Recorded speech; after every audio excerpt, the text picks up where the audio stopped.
feel a really good training tool for beginners, novice, even us older, seasoned, more experienced riders, watch the barrel race. Watch as many runs as you can. Watch those girls and guys that are consistently at the top.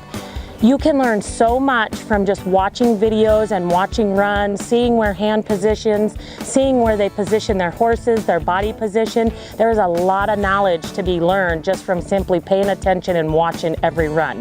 Every horse, every rider has a different style, and those top jockeys, they can adjust to all those styles, and there's a reason. And if you just watch them, you'll start being able to pick up little tips that you can then incorporate into your own training style with your own horses as well. I think the best resources for people, and I still look at them like there's a barrel training tips on Facebook or any place on the internet. You can always find things to look at and watch and figure out. Maybe there's a drill that will help your horse work on picking its shoulder up. You can usually Google or Facebook things that help you pick up little habits and different deals that might help with a certain horse. And I think everybody can, benefit from the internet I think right now, and finding a good teacher that if you don't quite understand, they can talk you through it. There's a lot of videos and things that you can do, even things on YouTube that you can look up on horsemanship, those kind of things. But if you can find someone to ride with that you feel like has really good horsemanship, I think it's more important to have good horsemanship than even good barrel racing skills, I guess. So that would be my suggestion. Find something on horsemanship, become a better horseman, because it all comes together. Your horses need to be broke, and you need to know the cues that you're using and use them correctly, and then it comes over into the barrel racing part of it, I guess. So during your run, a common thing that I see people losing a lot of time on is what I call their lines. In practice or in your run, you really need to focus on your lines. We were taught way back in grade school that the shortest distance between 2 points is a straight line.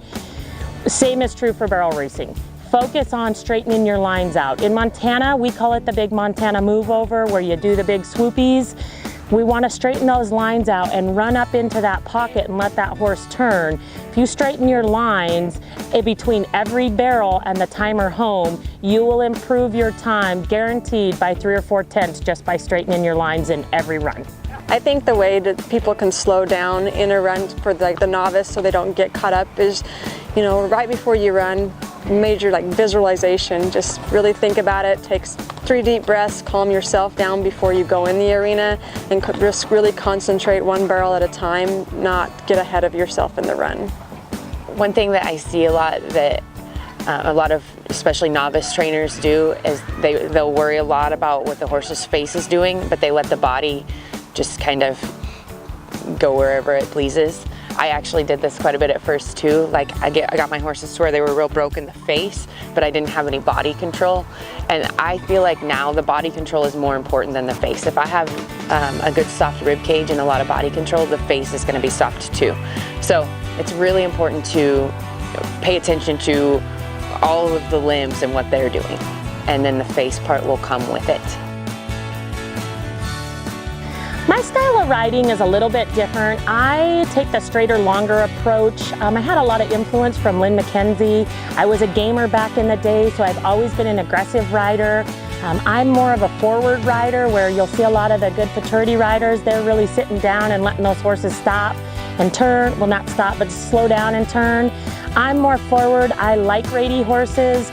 I try to drive a horse up to the backside of those barrels in more teardrop shape, and Lynn has been a really good, reliable friend for me through it all to help me when I'm needing a little help. And then again, going back to watching these other runs, we can learn something from every single person we watch, whether it's a 1D or a 5D rider. We can pick things up that we can incorporate. So just constantly watching and learning has helped me a lot as well.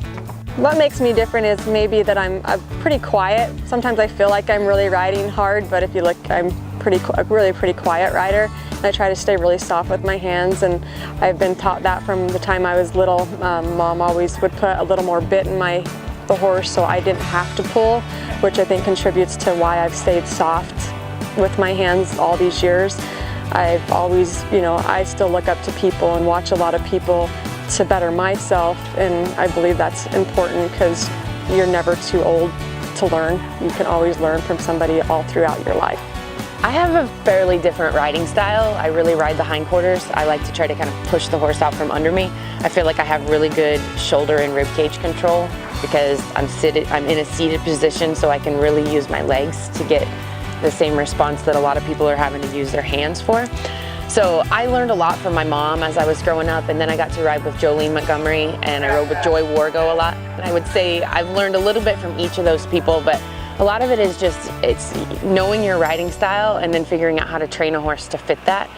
So, like I said, where I want to ride the hindquarters, I had to figure out how to get my horses to move forward with me in the seated position, and then also how to get my horses to really move forward through their turns without me getting forward.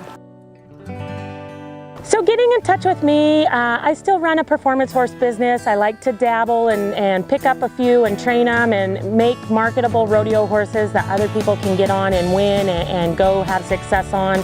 Have a website, it's 5mperformancehorses.com. I'm always on Facebook, thank God for social media. And I do a few clinics here and there throughout the year. If you're interested in that, get a hold of me and I'm more than happy to work with you. The best way to contact me is probably through Facebook or call me. I usually have a clinic about once a year, and it's usually in April, the first part of April. The best way to get a hold of me or to, if you have questions or to access me would be through our Facebook page, which is Schafer Performance Horses. And then we also have a website, www.schaferperformancehorses.com. My friend Mesa Coomer is really good about keeping that updated and what horses we have going and all that. So that's the easiest way to get a hold of us.